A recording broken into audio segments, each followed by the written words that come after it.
Kiva Schuler. Welcome to Mom Curious. I am so grateful for your work in the world. Holy moly. You just wrote the Peaceful Parenting Revolution, and one of your chapters was, is it we can save the world or something like this? Yeah. Through peaceful parenting. And I believe it to be true. I also know it to be challenging. So I want to dive into both of those aspects. But if you could introduce yourself to the audience, I would be so grateful. I would love to. And thank you so much for having me, Daniella. So I'm Kiva Schuler. I'm the founder of the Jai Institute for Parenting. We certify parenting coaches in a peaceful methodology, which we can talk about. Yeah. And yes, the author of my new baby book. Oh, it's upside down and backwards. And the Peaceful Parenting Revolution, which is, gosh, like my heart is in a book and the heart of this work. So, yeah. It really is your soul's work, isn't it? It is. Yeah. It's in my soul's work since I was 10 years old. What do you mean? I grew up in a home with my parents were divorced. My dad was remarried and I had a little baby brother, and he was not parented peacefully. Witnessing that just gave me so much information of why traditional parenting methods, generation after generation after generation after generation hurt kids. Yeah. And so even when I was a little girl, I loved children. I worked in a daycare center starting when I was really young. I wanted to protect my baby brother so much, and I felt so powerless. And that, sometimes you get those those download or like your higher self, whatever you want to call it. When I was 16, Wow. I got one of those and it said, when you become a parent, or when I become a parent, I will do whatever it takes to learn to do it fairly. And here we are. It's amazing. They say that even just witnessing a beloved being abused or mistreated, for the child's mind, it's nearly the same as it happening to you. And that powerlessness. I mean, I'm so sorry that you had to go through that.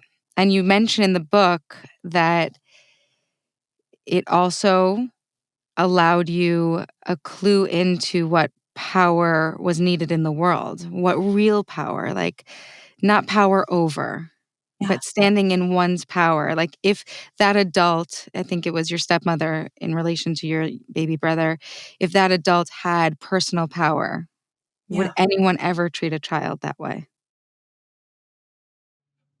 So many parents, kind of like the pendulum swings, right? And I would say that this was the case for Ian, my half brother's mom. And we talk about this all the time, he and I, where it's this erratic power over to power under, right? I throw up my hands, I'm done with you, take the screen. And so no wonder that children like Ian feel confused and don't know which end is up and don't necessarily know right from wrong.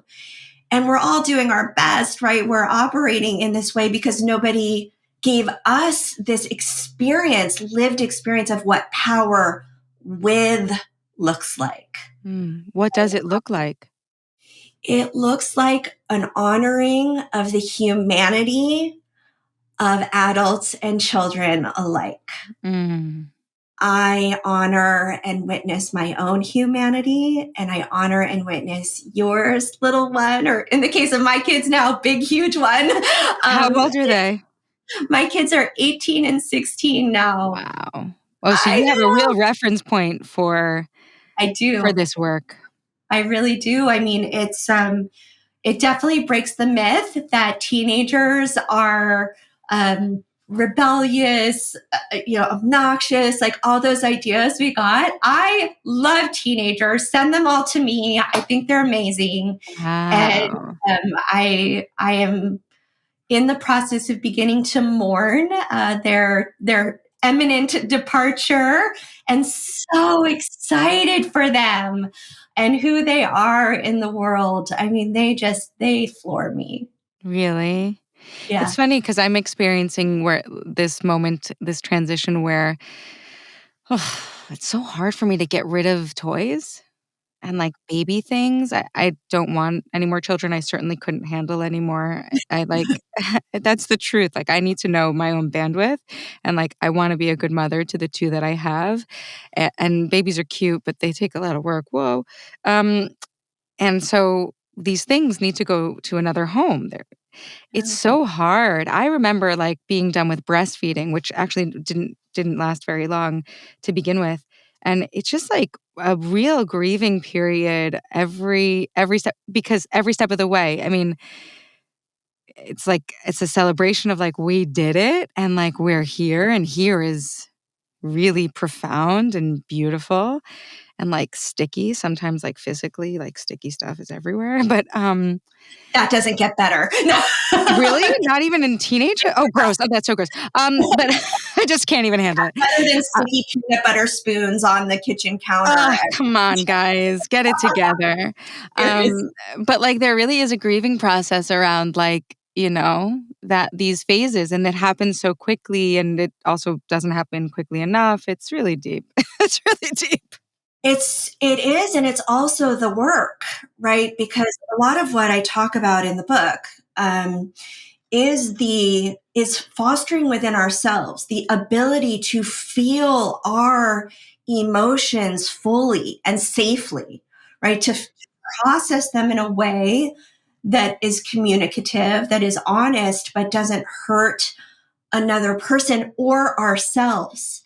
And so I love the idea of grieving through the transitions of parenting because it's honest. Yeah, We're having this feeling, we're going to mourn it. yeah. And mourning and grieving serve a purpose. They let us let things go. Yeah, I mean, if I didn't mourn it, what ends up happening is I'll find myself in a therapy session or, I have friends who are healers, we'll do some tapping. I'll be like, "I don't know why I'm so uncomfortable." Yeah. And it's because there's a big cry that needs to happen. It needs to, like, "Oh, I threw out my back." I threw out my back, and I was at the Rolfer. It's this, like, Oh deep, deep, deep God. yeah, it's like deep, deep, deep, Yeah. massage, and she told me I needed to stop picking up my children while she was, like, helping my back Yeah. physically, and the emotional release that needed out. Yeah. Came out. It needed out, and if it didn't come out, and I felt a lot better after that hour session, but if we don't let those cries out, if we don't, like, mark, the moment, then my back hurts. I Mm. store it somewhere. I'm a human. It's like Very it's a human interesting how experience. our bodies like to tell us some things.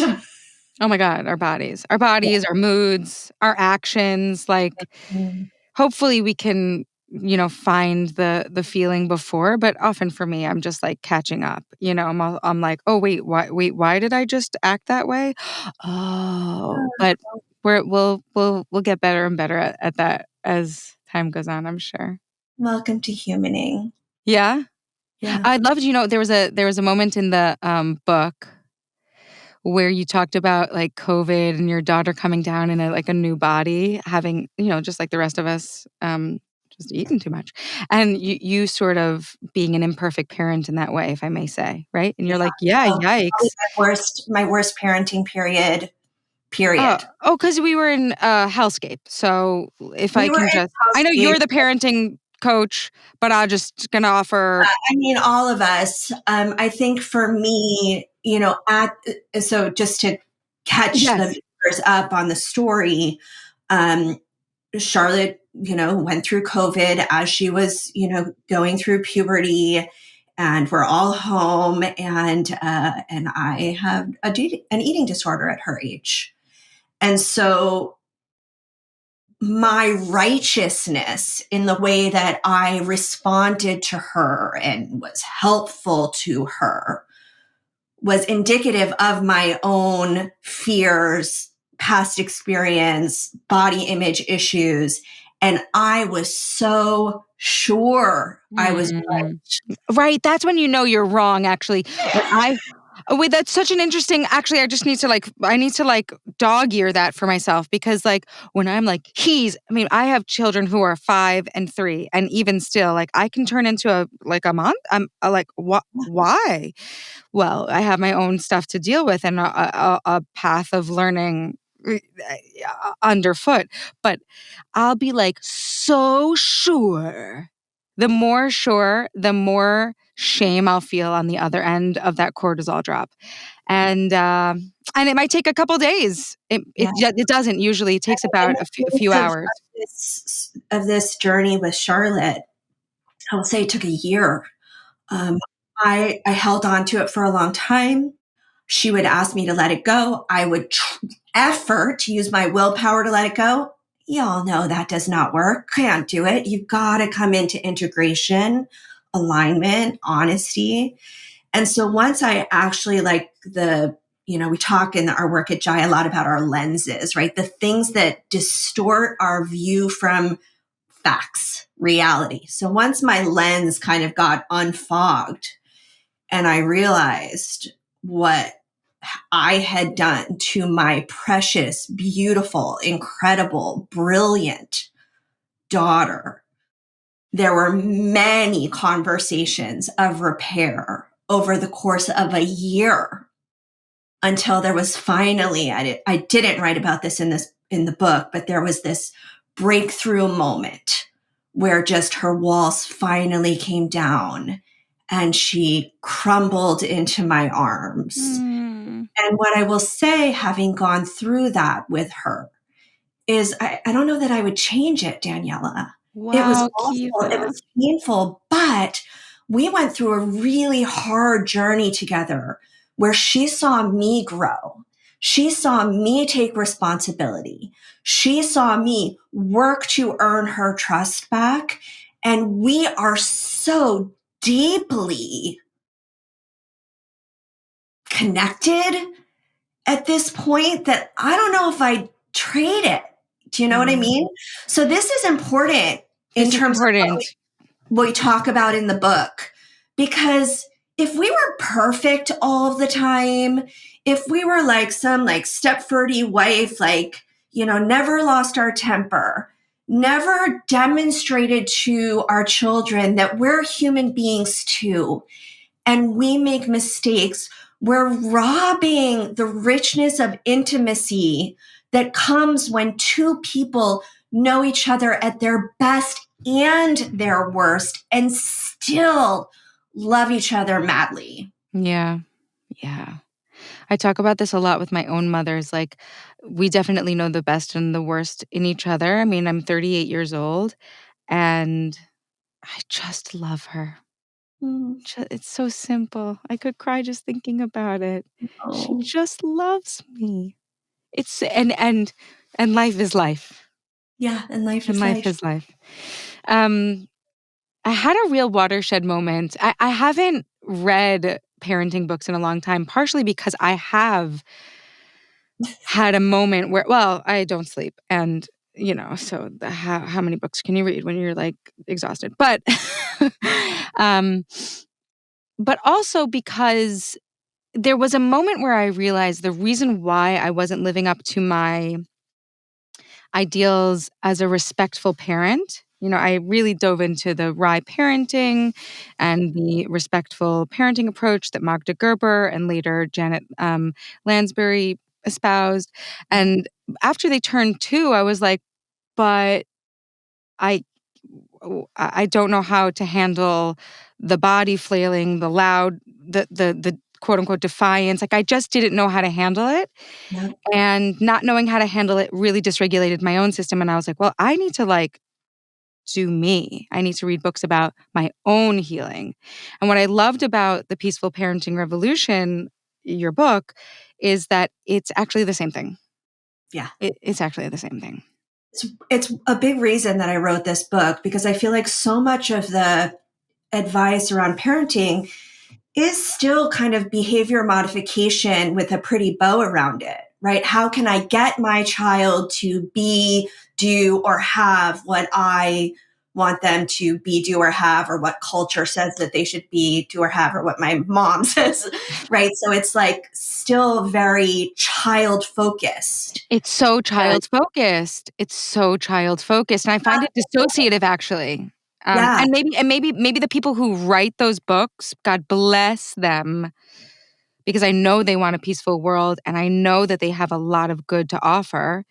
Maybe they, had more, harmonious upbringings, but who is this child they're talking about? Who is this parent they're yeah, referencing? yeah. I mean, all the tools, tactics, strategies, sticker charts in the world won't work when we're dysregulated on the inside, when we don't have a sense of confidence and self worth in ourselves. How could we possibly give that to our children? We can use the, inside voice and the gentle voice, but if we're seething inside, our children are not dumb. They will feel that. Yeah. And so, you know, I'm very appreciative of the voices that have come before us. But the reason that I call this book a revolution is because we're not going to ask children to do the work anymore. We're going to do the work. We're going to be the ones who change. We're going to be the ones who learn new ways of communicating, feeling, expressing our emotions, taking risk in the world, taking chances, and then Failing. You said fail. you said if the kid is, on chat with his friends and not, studying for his test, like, let him fail, and I was like, "I can't do it. I don't know if I can do it." I'm not up there. I'm not they don't take tests yet, but I'm like, "Oh god." Yeah.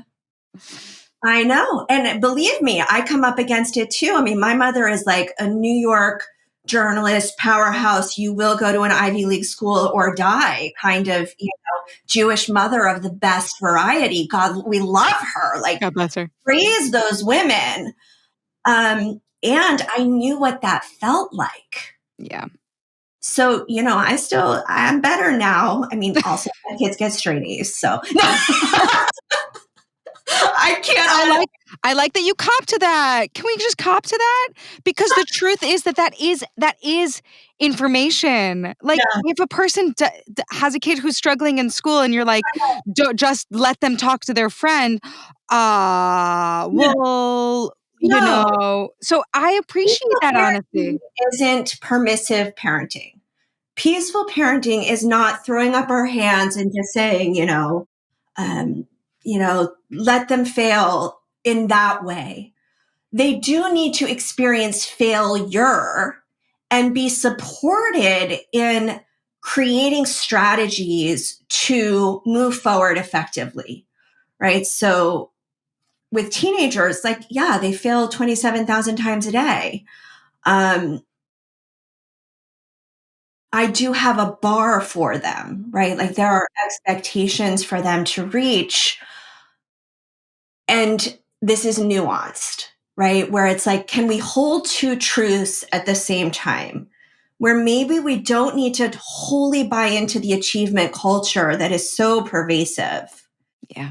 and also support our children to rise to their potential and to have instilled values like discipline, like responsibility, like following through on their commitments. Both those things can be true at the same time. How? How?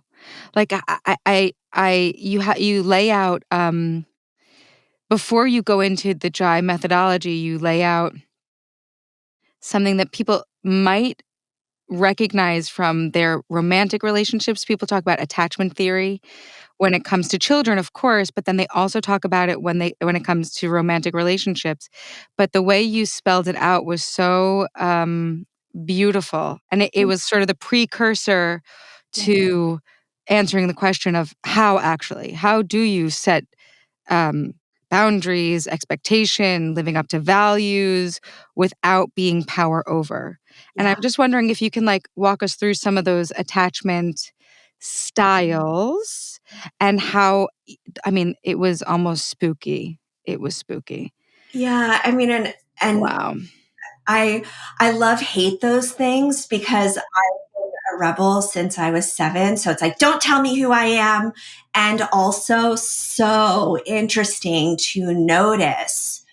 And I want to say something quickly before I answer your question, Daniela, about attachment science in the frame of children versus attachment science in the frame of adult relationships is the same thing. Right. Because the way that we learn, the way that we're programmed to be in relationship comes from the primary relationship that we had, which is with our primary caregiver, right? Mom, dad, grandparent, caretaker, caregiver, caretaker.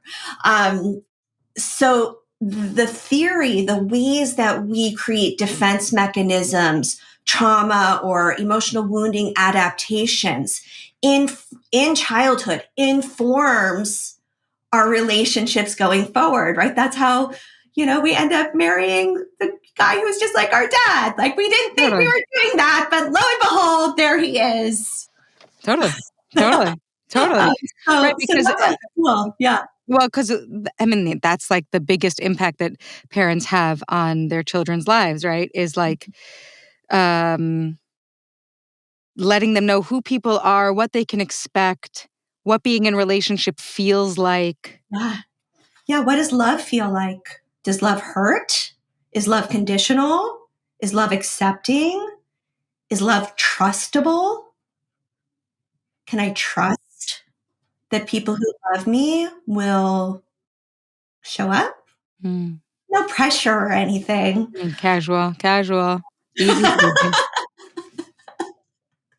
Yeah. So basically, most of us did not grow up with secure attachment. Dan Most Siegel, of us. Most of most us. of us did not grow up with secure attachment. If you did, okay, I'm a little Mm. jealous and wear it well, my friend. It's you're blessed. We So need you, in yeah, fact. exactly. Like go show the rest of the world what that looks like. The good news is for those of us who did not grow up with secure attachment, right? And that will happen, I'm a child of the 70s and 80s. None of us had parents around. Like it is like the generation of abandonment wounds. Oh, it's so funny. We all have them. I was like, there's the door. See you in 3 days. Wow! I can't imagine. I It was literally can't crazy. imagine. My friends and I all talk about it. So the way that you were parented, whether it was abandonment, authoritarianism, right? Like that real kind of old school power over, whether there was a lot of chaos in your environment, your home was perhaps really disorganized, you couldn't trust mom or dad to pick you up on time. These all inform our attachment style. So you can read the book. It literally, as Danielle said, it breaks it down. What Spooky, spooky accuracy. But Spooky. also tells you your superpowers. Which I really appreciated, and you always do that. You are sort of unrelenting in your honesty of how important this work is, how destructive it can be to continue, cycles of quote unquote normal parenting, which can feel uncomfortable to read, but you will always balance it with recognizing the resilience of the human spirit and with like real accuracy, spooky accuracy, and a lot of research, anecdotal stories from around the world. That's what also really got me, was this isn't an American problem. This isn't white or black or Asian or Hispanic problem. This isn't gay couples. This isn't straight couples. This is all over the world, and you know this because you've been teaching it for so long. So I really appreciate that. Thank you for highlighting that part. Obviously, I'm a white woman in the United States. I am quite affluent by any measure, and so I really hold that my experience, by and large, is, a very, there's a word that I want that I can't find. So you would get what Privileged. I'm saying. Privileged is usually the Thank word that's you. I used. was like, pervasive? No, that's not the No, right one. No, the Yes. privileged, and you're using your privilege well, and Thank you. and owning that in the same way that we own the details of, you Yeah. know, The our mess. child. Yeah, it's important. Yeah. So for the book, I didn't want to seem sanctimonious or like I had all the answers. I definitely do not. And so this book was created in collaboration with 7 of our coaches from different countries, different backgrounds. Richard Dixon, our resident dad, contributed to the book. It's a myriad of voices sharing their stories, sharing how they have taken the frameworks of what we teach at JAI into their world. It's the only way I could have written this book. I wouldn't have been able to sleep at night otherwise, honestly, Why? because it would have not been a values match for me. I think having worked in the field of parenting for, over a decade, I am incredibly aware of how tender this conversation Yeah. can be, how understandably defended we are. And I honor that. I have so much reverence for the differing circumstances that parents from all over the world bring to this challenge of raising children well. And so it's an integrity thing for me. Like I wanted to write a book that met people where they were. Mm. And so that meant I couldn't do it alone. Mm. Mhm. Yeah, I really appreciated that. It was cool to hear about, you know, you have some coaches who are Asian. I remember you being like, she would call it, she was raised with a quote unquote tiger mom, and she explained what that meant, and how the relationship with her elders really informed her experience, and that was so relatable to me. My parents are not American either, so that it's amazing how much alike we all are in this experience. This is It's true. wild. Even Daisy from Nigeria, talking about how uncomfortable she was with emotion. And she thought that that was a Nigerian thing. And so even like from my perspective, like the opportunity of sitting in circle with these incredible humans every week and watching them make the connections with each other, it was like, what is happening here? We all cried when the book was done. It was so sad that we didn't get to meet every Friday anymore. Wow. It's beautiful. It's really beautiful. I'm Thank you. still curious. I'm still on the journey, and I started the course actually because you also have a course. The first thing that the teacher, what's her name? Rebecca Liddon is our director of education. She's so lovely, and the first thing Yeah. she said was like, "There's a reason why you're here, and I'm sure you wanna get into, all the things you're doing wrong, and we can fix them, but can we just acknowledge that you got here and that there's definitely something you're doing right?" Yeah. Um, Right? I really appreciate that balance because, like, we're holding ourselves accountable, and we're not continuing the shame cycle by hurting ourselves. It's not gonna help anyone. Yeah. But there are paths forward to breaking these cyclical, relational patterns. I agree. I mean, one of the reasons that, the work of the JAI Institute for Parenting is to certify parenting coaches Right. versus just giving people the course that I sent you is left to our own devices. Most of us will revert to shame. I'm not good enough. I can't do this. I tried it. It didn't work right away. Mhm. Coaches, right? Like you can think about this through the frame of like, you want to get in shape, right? When you hire a trainer, you show up at the gym at 6:30 in the morning every week. Mhm. They help you build your muscles appropriately as you grow your strength. Mm. Parenting coaches do the same thing. Mm. And so every so often we'll have some consultant come into our business and they're like, well, you have this great audience. Why aren't you, why don't you just sell a course on peaceful parenting? I'm like, I can't, because it's not what I know works is parent coaching. Well, That also, can really create just incredible shifts. well, it's interesting because, we're talking about relationships and healing in the relational field, being mentored, being mothered, Yes. being Oh, reparented.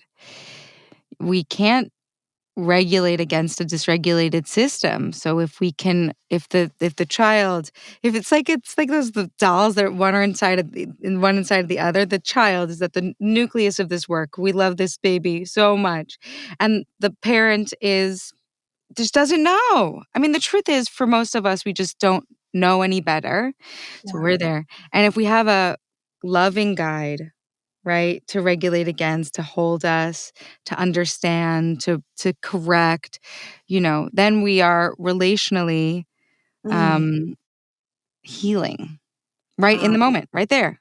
really love that visual, Daniela. So good. Yay. Yay. I never had a parenting coach myself. Maybe I should. It sounds like a lot of fun. Sounds like they're, I mean, they're, Depending on what you consider a good time. oh, really? Why? Because it could be hard? Well, I don't want to say hard. I mean, I love going deep. I love looking at my stuff. I want to be lovingly called out on my Yeah. blind spots. Is that fun? Sometimes, it's fun when you get to the other side and you can really look back and acknowledge the powerful work that you did. But listen, looking at our stuff is uncomfortable. So That's why uncomfortable. most people don't do it. They're like, let me continue to project onto you all of my blind spots and less than useful communication and relational strategies. So it's brave work. I think it is so brave as a parent to say, you know what, I'm going to maybe turn the mirror around for a minute here and look at the role that I am playing in the conflict that's happening in the home, or the Mm. distance that I'm feeling between myself and my child, or the behavior that seems to be rearing up. That is so brave. Yeah, it really is. It really is. Can you walk us through some of the framework of the work at Jai and in the book? I know there's the peace process. Yeah. Yeah. Okay. So So I we love talked this. about the secure attachment and really Yep. owning the way you were raised, and that is an ongoing process, I'm sure. Yeah, I mean, when you have wounds that run deep, they're never fully going to go away. What happens is you become more aware of how they present in your life. So you become more adept at, getting in front of them before you like sabotage the whole thing. Yes. So, That would be great. Let's do I that. mean, I'll come back and let you know if I ever get to the middle of my onion of healing. So far, we're still peeling back the layers. Okay, so like when you think about what peaceful parenting, gentle parenting, conscious parenting is at its core, it is parenting without punishments, consequences, um, contrived consequences, I should Yeah. say. And Yeah. we can talk about what that means because Well, because life has many consequences. failing the test we talked about, that's a Yeah, consequence. exactly. That's no fun for anyone. And so it leaves this big, okay, so then what do I do? Right? If I'm not going to say, if you don't do this thing, then I am going to, put you in timeout, or you can't go to the party, or no screens for you for a week, right? If we're not using that, then what do we do instead? I mean, really, what do we do, Kiva? I'm asking not for a friend. I'm asking for me. What do we do? Okay. She's 3.5, and 6 months ago, it was so easy. Parenting goes like this. This is the news I have for you. Okay, so what we do instead is obviously more complex than this, and I invite you to read the whole book because, again, until we kind of develop these internal skills, strategies and tactics remain strategies and tactics versus an integrated way that we are parenting our children from certainty and confidence. Mm, mm, So the peace process is way at the end of the book mhm, for this reason, because we've got to look at these other things first. mhm.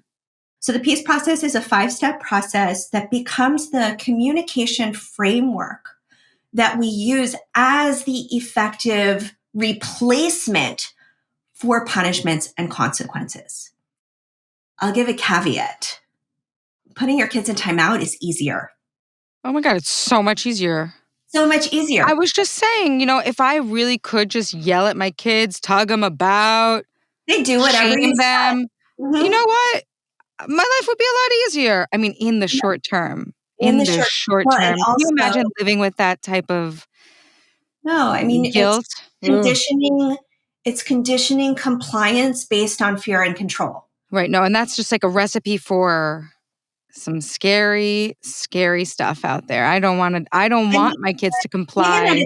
at the best, even at the, like, let's say, like, it doesn't cause all of the horrible things it could cause. At its best, it creates separation between you and your child. And 30 years from now, they're not going to be so excited to come to Thanksgiving dinner. Which we You know, see all the time. This is every time, Thanksgiving rolls around, Christmas rolls around, you see all these memes about how terrible families are. Yes, I see it. I get it. I don't want to do that. I do and I not don't want want to that. be around somebody who forces their will on me either. Right. It's like Yeah. they are humans too. Remember, it's the whole humanity thing. Yeah, like from the very beginning. I really love that.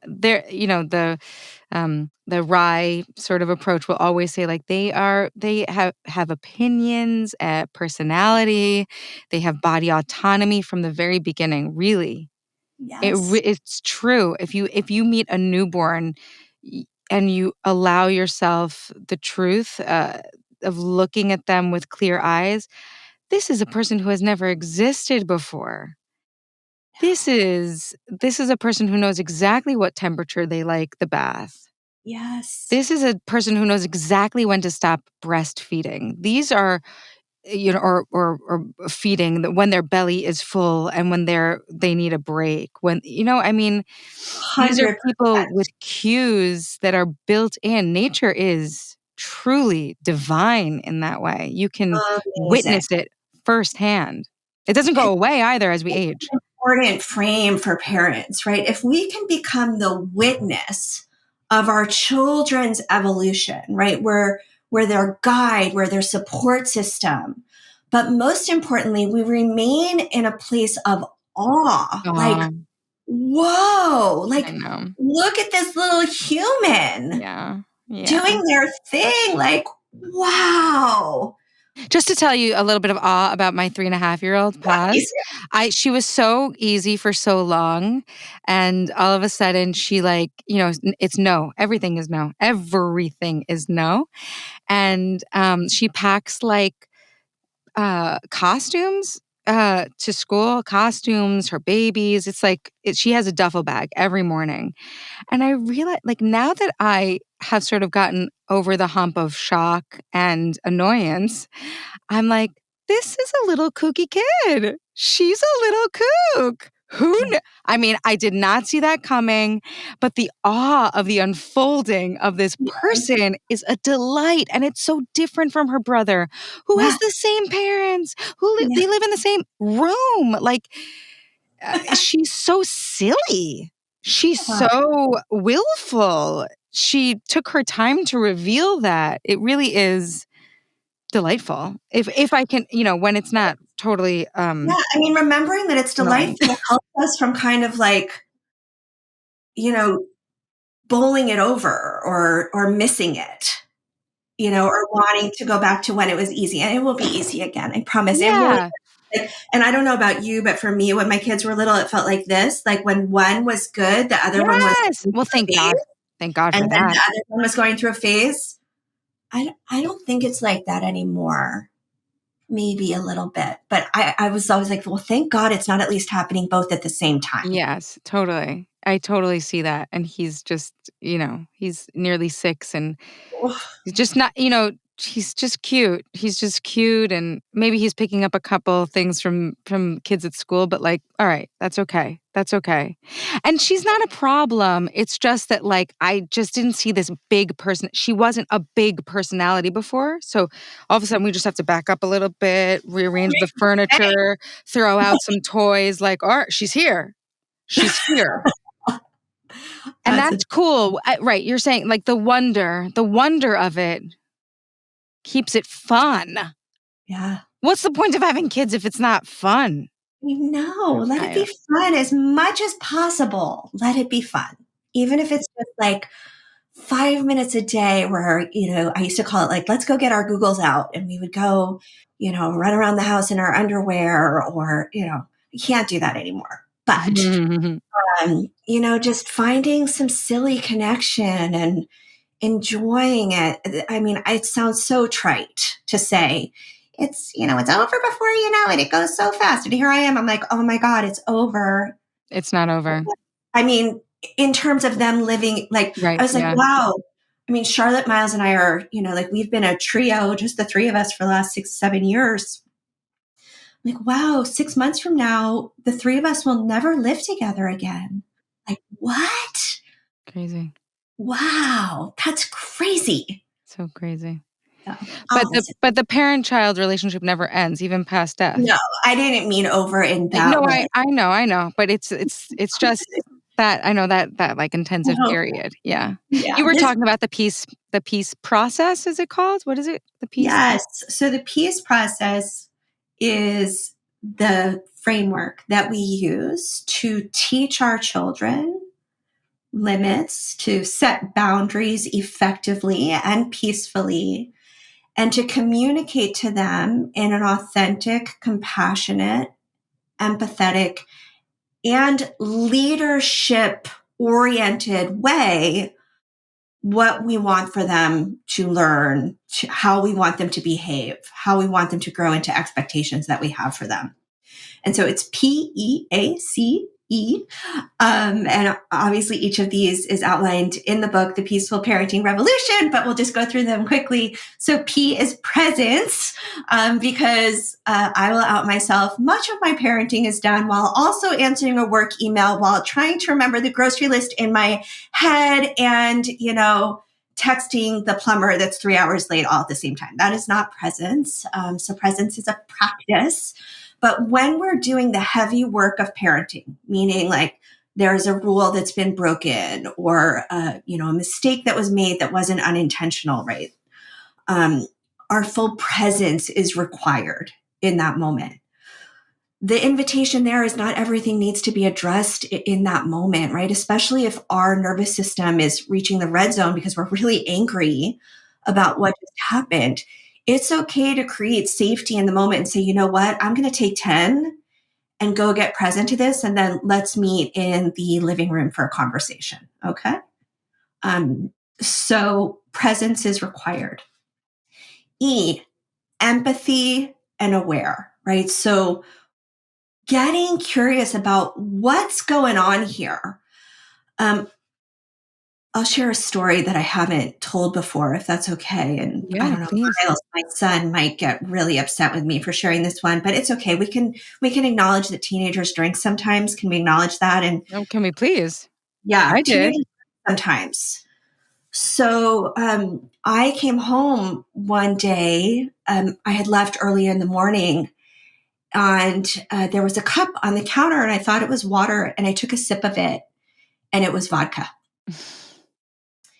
And it's like a Thursday, Daniela. It is not a weekend.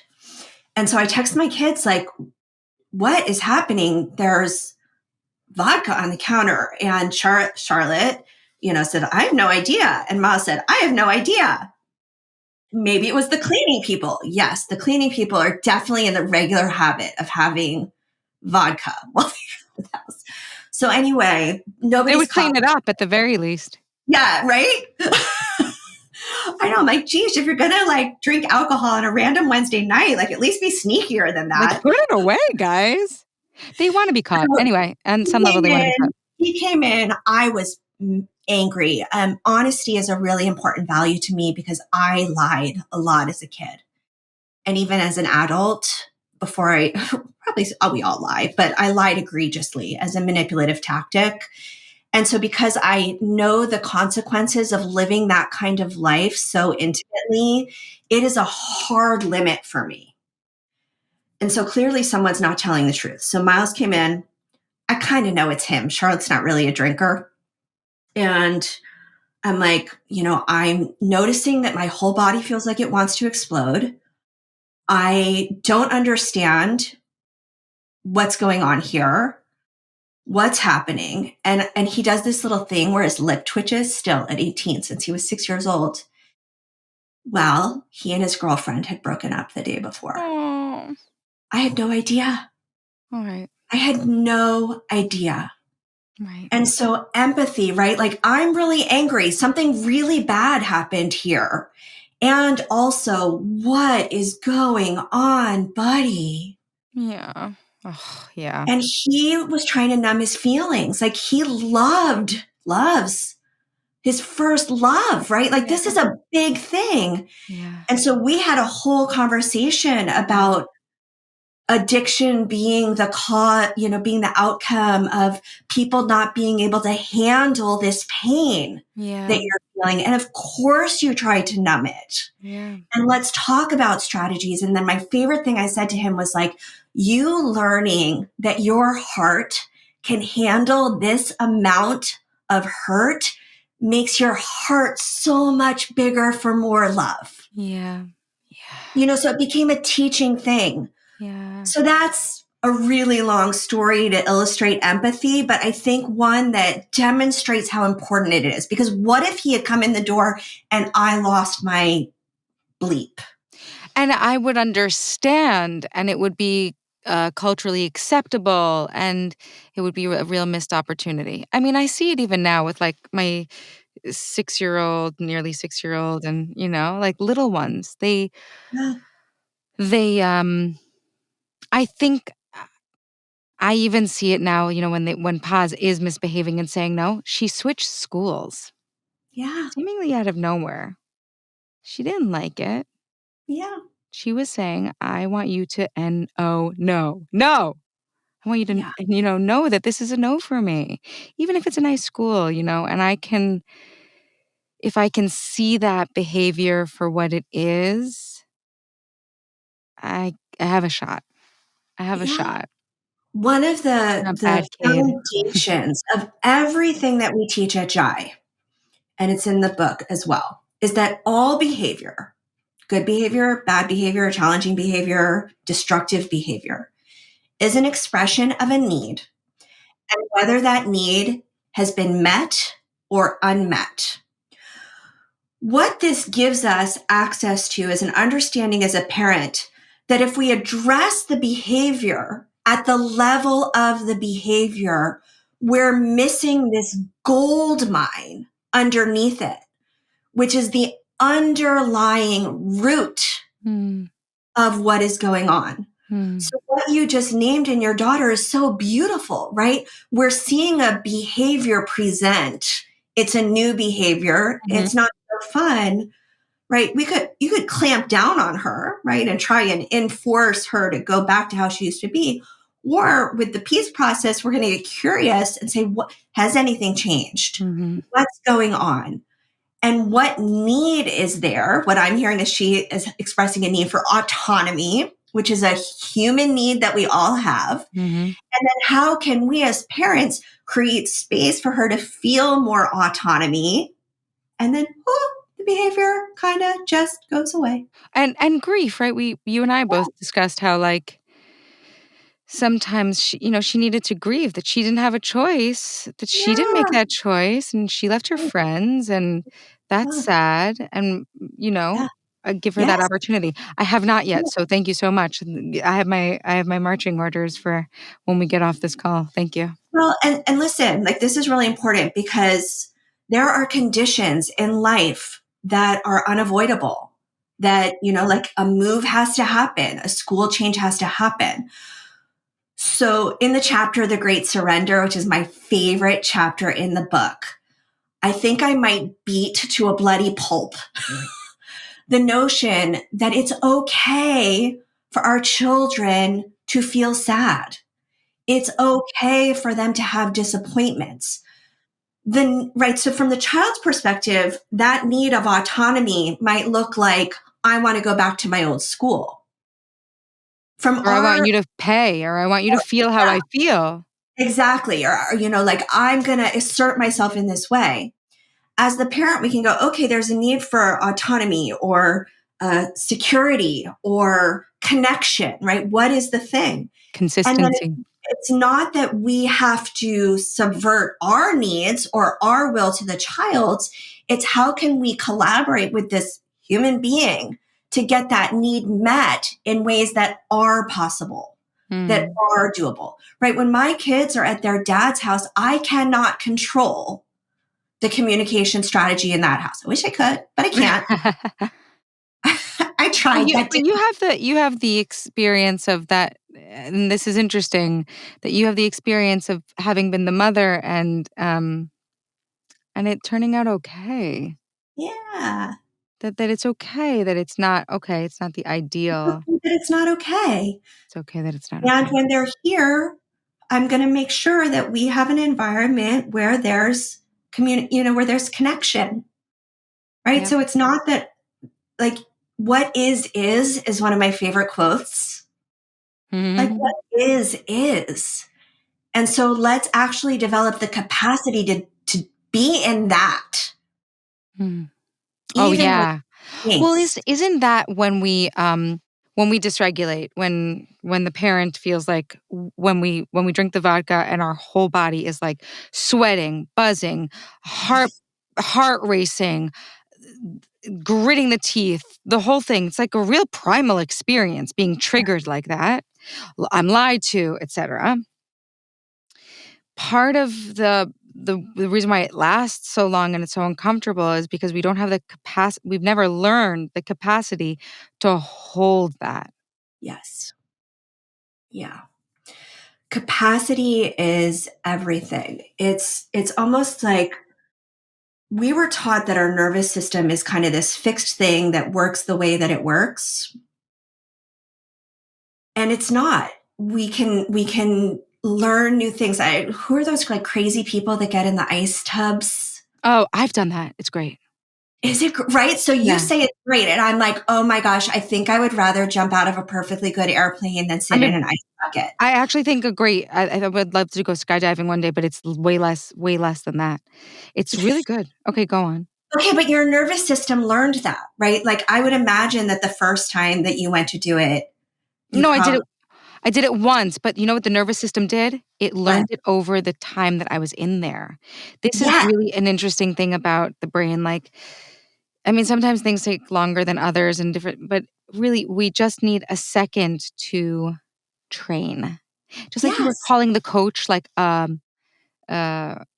you know, a at the gym. Oh, like, you know, your coach is training your muscles, Yeah, your emotional muscles too. Sometimes it yeah, takes long in OA or the 12 steps, it says, like, sometimes it takes longer, sometimes it takes shorter, but yeah. we always get there. We always get there. We always get there. So it's like if you've had this perspective, like when I get angry, I have a short fuse. That's your mindset, right? Like you believe that about yourself. Brains have neuroplasticity. Our nervous system can learn that discomfort is not dangerous. Mm. And when we learn that discomfort is not dangerous, we don't react like there's a tiger in the room. And then our brain literally starts to develop new neural pathways. Yeah, It's so cool. it's so cool. That's expanding capacity, right? What used to make me, I always say the wins in parenting aren't the big ones. They're like the micro moments. When something happens where you realize that, last month you would have completely lost your shiz, been yelling at everyone, and the whole family would have been in tears. And the same thing happened today, and you were just like, it was not a thing. This is what growth looks like. Yeah, it feels so good, and I was thinking about when you had that, moment of empathy with your son, you must have felt so proud of yourself, that it is such meaningful work for you, like, that feeling when you're like, "And I said something that was really cool, and I took the opportunity to teach him about this," it really does build your own esteem. Totally. I mean, Yeah. when I think about what parents want at the end of the day, right? If we zoom out, right? Like in the day to day, we want it to go well. We don't want there to be screaming and bickering and fighting, but that's not what we're doing this for, really. What we're doing this for is that at the end of the day, we are fulfilled by the role that we play as parents, that we're proud of ourselves and proud of our children for navigating this journey together well. Mm. Mhm. Yeah. And for Imperfect. growing Yeah, imperfectly. imperfectly. Well, I know that we need to define A, C, Oh, and E if possible before we're we just head out. amazing. But, Okay, so E, presence, E, empathy, A, awareness, right? What's going on in my body, what's going on in their body. C, conscious communication. So that's the framework that I talked about earlier. And E, explore. This is my favorite part: exploring solutions together. Kids are brilliant. When you say to your child, like, "Hey, this didn't go well this time. Here's what I noticed. What did you feel?" Right, that's kind of the communications framework. What should we do differently next time? Yeah. I mean, you could What? really ask a toddler that. You really could. Oh my God, my kids, when they were little, would come up with the most genius strategies, Yeah. some of which we now very jokingly still use in my house. One of them they came up with was, Mom, if you think you're going to yell, just say, I feel yelling coming up in my body. And I was like, okay, well, that's kind of genius. I think Miles was 5 when he told me that. Love So we Miles. still have a family joke. I feel yelling coming up in my body. And we all laugh. And it's like a whole thing. It's fantastic. Oh my gosh, I love it so much. I'm so grateful for your vulnerability around this. I think sometimes with experts, authors, CEOs, there's there's a lot of marketing that would have us believe that you don't have to have hard conversations. And I'm grateful that you share these moments with us because what you're allowing is for the rest of us to experience our humanity too, for us to mess up, to rupture and repair, which you do talk about um, in the book, which is beautiful, by the way. The Peaceful Parenting Revolution by Kiva Schuler of the Jai Institute. What does Jai stand for? Jai is Hindi for victory in the name of good. Oh, amen. Right. What is your greatest hope for this work? I want parenting coaches to become as common as pediatricians. My heart breaks for all the children in the world that are being asked to do the work that adults should be doing. And I know, because sit where I sit as the CEO and founder, I hear the stories every day. I mean, we have people in their 70s come to be certified as coaches with us who haven't talked to their kids in 20 years and repair communication. It's profound work. And so I'm like, why isn't everybody doing this? Why doesn't everybody have a parenting coach? We get coaches for skiing. We get coaches for, like our kids to get whatever on the SATs. We get coaches for everything else. Like, why don't we get parenting education? When I say that changing the way we parent will change the world, I know that it's true.